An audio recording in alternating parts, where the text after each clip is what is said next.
This is a Fox News Alert. Hello, everyone. I'm Eric Shawn, joined by Jamie Colby. Is it a fight for Pakistan's survival? Day two of Why this engagement by Pakistan's military now? Well, Pakistan may not have had any choice in launching to the United Nations. And Fox News contributor John Bolton. Ambassador Bolton, good morning.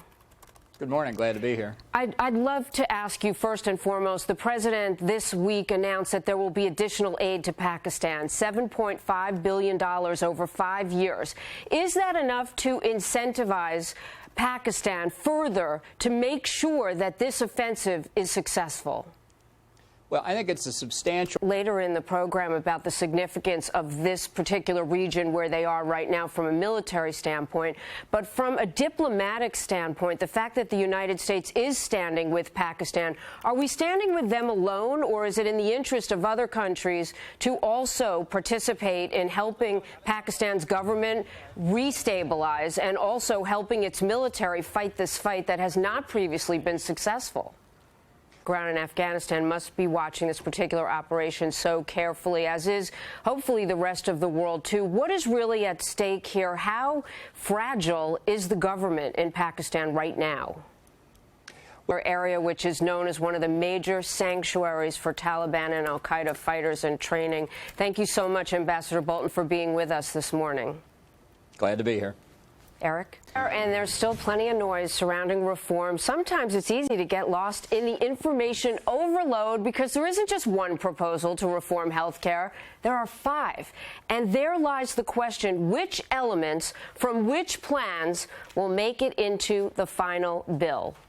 Well, Brett Baer, host of Fox's Special Report, explains. Well, it's great that Brett could break it down for us. And the president's biggest obstacle to passing health care reform may end up not being the GOP. Instead, it could be a number of his fellow Democrats. The Senate and the House remaining far apart on a final bill. Caroline Shively's tracking all the developments live for us in Washington. Good morning. Let me ask you first, the House and the Senate can start negotiating. They have to get their own bills together. How is all that going? Behind closed doors that is not being made public. So do we really get a sense of what the points are that are keeping the two bodies from not coming to a final conclusion? Well, we know the basics of Brett, too, but coming from Washington, there's so much confusion. Hopefully we'll get a clearer picture this week. Caroline, thanks so much. You bet. Eric, this is a Fox News alert. The sheriff of Larimer County, Colorado, says he is pursuing criminal charges in the Balloon Boy saga. A big scare on the Ohio River. A steamboat was... There sure were some frightening moments for steamboat passengers in Louisville, Kentucky. There are major developments this morning in the Balloon Boy drama. And it's time now for Sunday House Call. With us, as always, is House Call host. A little bit more about that in just a moment. The big reveal is coming up. But we do want to talk about...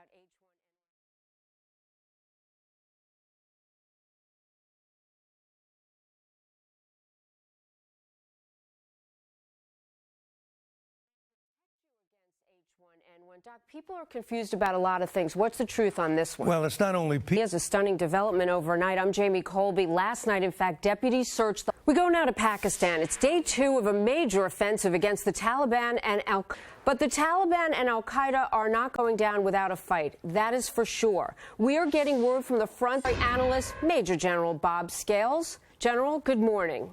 Hi, Jamie. We talked earlier with Ambassador Bolton about how very important this particular offensive is. Pakistan has tried this before, not been successful. All I can think about is that our troops are on the other side of the border in Afghanistan, and the commanders on the ground, ours, must be watching this very carefully. What is the significance to the war on terror? Oh, this is huge. I mentioned earlier in some notes that I reviewed that the enemy knew that this offensive was coming and had a lot of time to prepare. Tell us why this region is so significant, because many of the generals that I speak to who have spent time in Afghanistan or are here at the Pentagon say that Pakistan is key, really, to us defeating the Taliban and al-Qaeda because of the sanctuary that it's provided. Is this area particularly true of that? As we watch what's going on in Pakistan, we are still waiting for word from the White House and from President Obama on how many troops will be sent to Afghanistan and what the strategy will be going forward. Could this be a game changer? And how good is the intel between Pakistan and the U.S.? This week, as I had mentioned to Ambassador Bolton, President Obama provided more aid. That aid is not necessarily for military action, but to improve conditions for people in Pakistan so they wouldn't be tempted to join the Taliban or al-Qaeda. Yeah, that's a good question. And to be honest with you, Developments there. Scott Heidler has been doing some incredible reporting for us at Fox. Major General Bob Scales, always a pleasure to talk to you, sir. Thanks for being with us. Thanks, Jamie. Eric? Old man winter making an appearance in upstate New York, up to 4 inches live in the Fox Extreme Weather Center. They seem to be enjoying it, but we want folks to be careful out there, right, Rick? Yeah, one of the problems. Rick, thanks so much. You bet. You bet. The search for a missing fighter pilot off the coast of South Carolina is now a recovery mission, sadly, to just try and find his remains. Such a tragedy. Originally from New Jersey, the 32-year-old leaves behind a wife, a young daughter, and also had a baby on the way. It seems like the least likely place, a Pennsylvania firehouse, turns out to be at the center of a heated battle. Well, we want to thank Sharon Crowley, reporting from our Fox affiliate WTXF in Philadelphia, for that story. And we all know about the residential real estate crisis. What about the commercial real estate market? What is happening there? Well, high unemployment and shrinking companies, the ones that can't afford their rents. Well, that means a lot of empty office space. In fact, some developers have already started to default on their commercial real estate loans.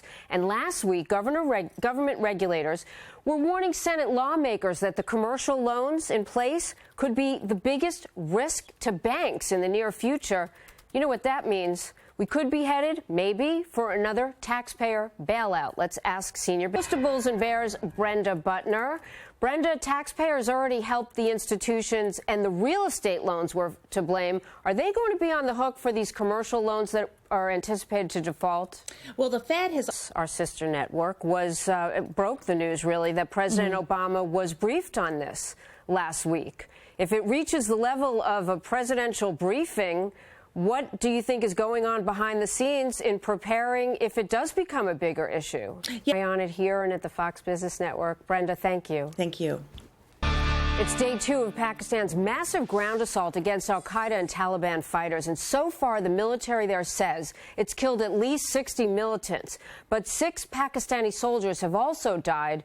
There's a total of 30,000 troops pushing their way through the mountainous region near the Afghan border. It's a popular hiding place for the worst insurgents. And criminal... Jamie?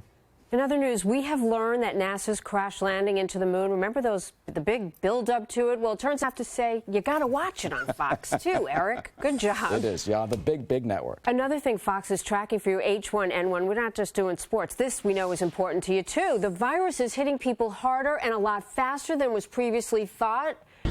And this is a Fox News alert. Right now in Connecticut, authorities are looking for a perpetrator who stabbed 2 people near a dance near the right now. Again, a University of Connecticut football player, the first in his family to attend college with an incredible future, has died after a stabbing near the campus, actually near the Storrs campus of the University of Connecticut. We'll have more details here on Fox as they come in. Oh, the H1N1 virus taking a harsher toll on the U.S. than many had expected. The number of infections already reaching levels that have been unseen this early in the fall, and federal health authorities say 11 children died from the virus.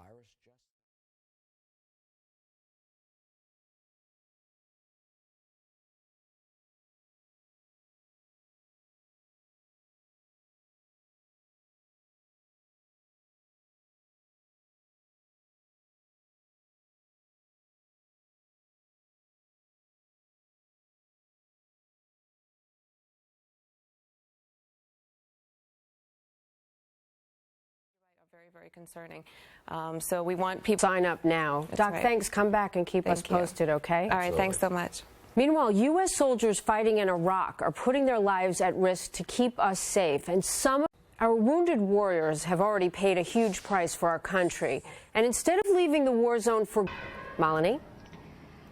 James, an important story, and we thank you for bringing it to us. Take care. Well, that does it for us. I'm Eric Shawn. And I'm Jamie Colby with us this Sunday. We head straight to Washington now, where the news continues with Shannon Bream. Have a great day, everybody. Bye-bye. Take care.